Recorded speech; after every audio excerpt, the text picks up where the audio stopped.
What up, what up, what up, what up? It's me, L Teddy 27. What's good tonight?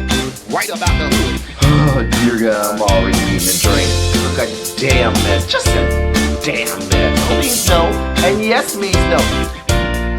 What up, what up, what up, what up, what up, what up, what up, what up, what up? What's good, people? What is up? What's up? What's up, people? It's me, L Teddy 27, and I am back. So I did a little experiment last review I just did because I was talking to a close friend of mine that follows my channel, watches my videos. They said you really should take out the what up, what up, what up in the beginning because it's stupid and nobody likes it. And I was like, I really think my subscribers would notice if I take it out. So I took it out of the last review. Nobody noticed. And so I kind of lost a bit. And he was like, yeah, you should probably just take it out. I did it just now, but now we're considering taking that out of the beginnings of the videos. Y'all let me know how y'all feel. But yeah, he told me, he said, nobody's going to notice if you take it out. And I took it out and nobody noticed. And I was like, I hate it when I'm wrong. I hate it. And he's going to see this video of me admitting that I'm wrong. And he's going to say, yeah, it's on tape that you said you were wrong. Because I never admit that I'm wrong. Anyway, we're back for another review. Why am I dressed like this? Because I'm getting ready to go out real fast. As soon as I click the stop recording button, I'm going to run out of here real fast. Because I'm going to do a COVID test this morning, and it's like 26 degrees outside. So I'm going to go do my COVID test, then go run some errands, and then I'll be back. I might go live later. Anyway, I'm wasting a whole lot of time because there wasn't shit to talk about on this review for this show. But yeah, it's real cold. COVID test because I'm going to Washington, D.C. this weekend. Going to hang out with some people. We'll catch up with, the fam, the sis, the bros, all of the people will do all of the things. Holla at me if you're in DC. All right, so this is going to be another review this is going to be our review for, what's the name of this damn show? It's, it'll be somewhere around here. I know it's Love and Hip Hop Family Reunion, but the full title will be somewhere around here or something. It's episode 2. It's entitled Parent Trap because I don't remember the full name or whatever. It doesn't matter. This shit is stupid. We start off with, on this day, Fizz is supposed to be having a field day for everybody. So him and April are getting everything set up. So then we see Joy, she goes to Trick and his son Jaden's room to go wake them up. And because he's asleep. I mean, it was just not a lot going on. I will say, and I can say this because the young man is of age and consent.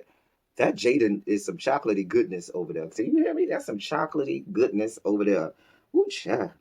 Anyway, and then he said he like I'm older too. He was like, yeah, I'm not into the young ones. I'm like into the older one. I was like, oh, really? What was that? You like I'm older? When I get back home to Miami, I'll holler at you, Jaden. We can have a conversation. Yes, let's do that. When I get back home to Miami, we'll have a conversation. Talk about all of this chocolatey goodness. Anyway, we then see little Scrappy trying to work out or whatever. Now, me personally, little Scrappy is a little cutie for me. Okay, big, slimmer. He ain't never really been small, but except for way, way, way back in the day. But big, slim, in between. Aesthetically, he's always appealing to me and pleasing to me, and I'm always here for it. Yeah, he just always looks like a whole ass snack for me. I don't know why. Anyway, I told y'all the story about when we was at the bar together. That one. Anyway, he talks to young Jock about his mama telling him, young Jock, him and young Jock have a conversation about Mama D telling Jock about the divorce and so forth. And Scrappy feels like his relationship with Bambi is one-sided.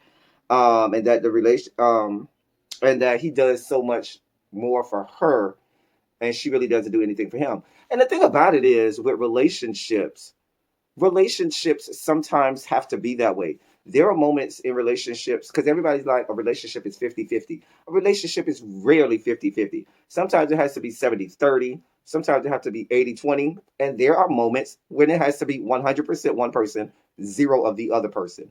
There are going to be times and moments like that. And those moments and times may be extended.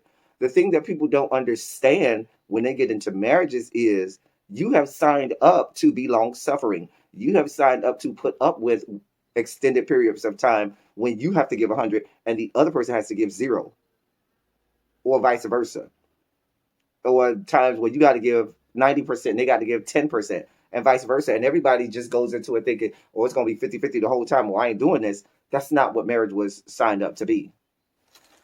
But I think they got, they some of these people have marriage all twisted, and they should never have gotten into a marriage.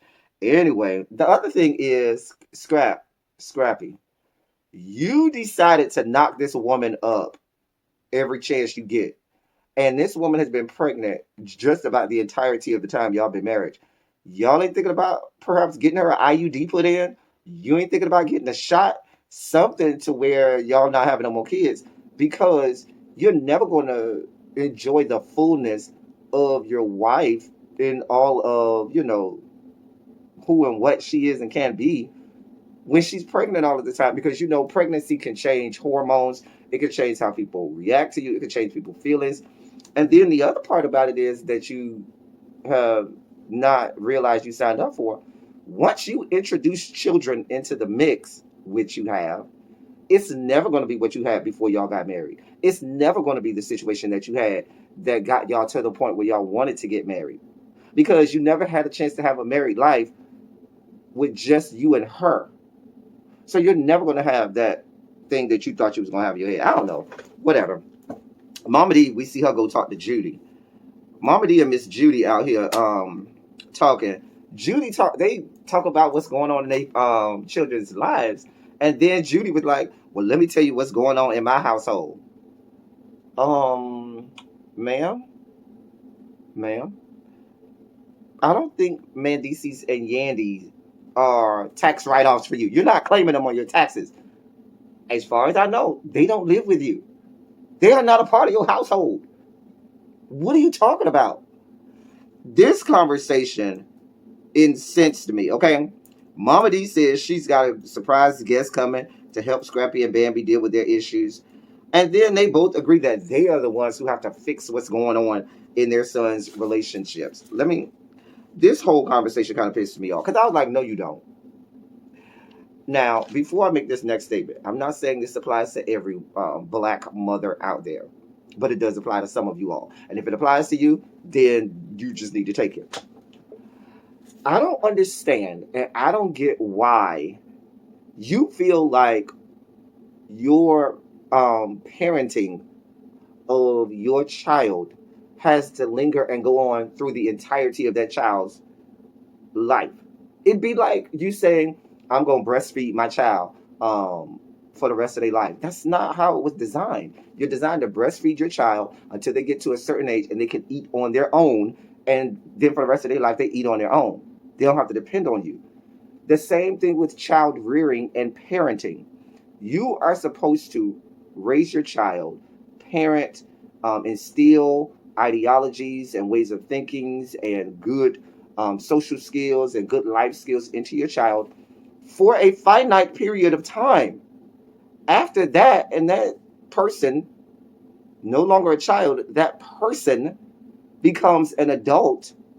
That person they do things of their own volition, the same way you do. You and that person have the same status, adult. They have the free will, accord, volition to do, respond, and act how they want as an adult, with whatever consequences, rewards, and repercussions that come with that. And so many times you see a lot, especially in the case of the black mothers, there's this holding on as if this grown person is still an adult. I mean, still a child and not an adult, as if you have to go through, oh, I got to fix it up. No, you don't. And it's frankly not your place. They need to fix what they got going on. They need to handle it. It's just disgusting. I think it's way too much prying in and pushing into the lives of family units that should not. You, Miss Judy, have a family unit with whatever who you have. If you have a husband, a boyfriend, or whatever who you have in your household, your son has his own family unit with his wife, his kids, and whatnot. And it's not your job to fix what he got going on. That's his job. You need to stay the hell out of it. Now, you can stay informed, but you need to stay the hell out of it. It's a mess, but I see that over and over and over and over. The black mothers, sometimes they never know when to let go. You need to let go. You need to be worried about living your own life, baby. If I was Miss Judy age, I would not bat an eye or blink an eye at what the hell Mendices and Yandys got going on. Because I'll be out traveling and doing whatever I got to do and enjoy my life. I would make them have to tell me. I wouldn't be asking because I wouldn't be concerned. I'd be like, girl, okay, well, let me know when you work that out. I'll be over here, enjoying my retirement. Girl, you're too old to be worried about some other people's issues. Anyway, Fizz says he and April didn't fuck the night before. Really? I mean, like, since we just out here just putting blatant bold-faced ass lies out here, I mean, what you gonna tell us next? That you got a big ass dick or something like that? Since we just out here putting lies out there. Girl, I'm not here for it. The field day came. Let me just say, they looked like they had a lot of fun with those games. Even though Fizz did cheat, they looked like they was having a lot of fun with those games. And so forth. And I noticed the Miami people were the most vocal and the most upset about this cheating. And it's that's how Miami people are. I can't tell you the amount of fights that happen over a simple game. Like it could be tug of war. It could be the stupid race with the little egg on the spoon. It could be anything. You cheat on somebody, child, they're ready to pull out guns and blow people off the earth, fight and carry on. A mess. Anyway, Mendices and Trick, they talk about going to prison or whatever, and how the system is rigged against them, this, that, and the third. ... X, Y, Z, A, B, and C. I do not come to Love and Hip Hop for these feel good moments and all of this happy go lucky, oh good stuff. No, that's not what y'all are here for. So I'm moving on. And so after the events were over, everybody's enjoying themselves. They, had the super soakers and water guns, and it's just looking like a good, great time being had by all. Then you heard doom, doom, doom. Erica Dixon rose up. And now we have our hashtag FTFB moment. Our fall the fuck back moment.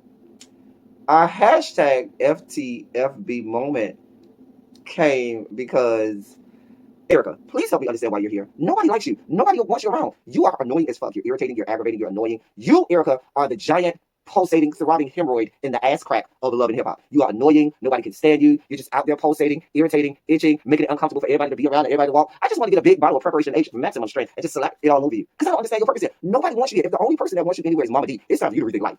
It's time for you to rethink life. If Mama D is the only person that wants you somewhere, don't go. Erica, don't you got some kids to be taking care of? Where's your man? Why did he not advise you not to come? Do you still have a man? Come on, make this shit make sense. Erica, I would normally, this is where I would say I love you now, but I don't love you now. I don't. Go away. Just go away. If you got that much issue with scratch, just go away. But like I said, you're the hemorrhoid that lingers on longer than you're supposed to linger on. Dear God, now we got to go and have you surgically removed. What do they call it? The hemorrhoidectomy? We got to have a whole ass hemorrhoidectomy to get rid of your stinking ass. I'm not. Anyway, that, ladies and gentlemen, was our hashtag FTFB moment.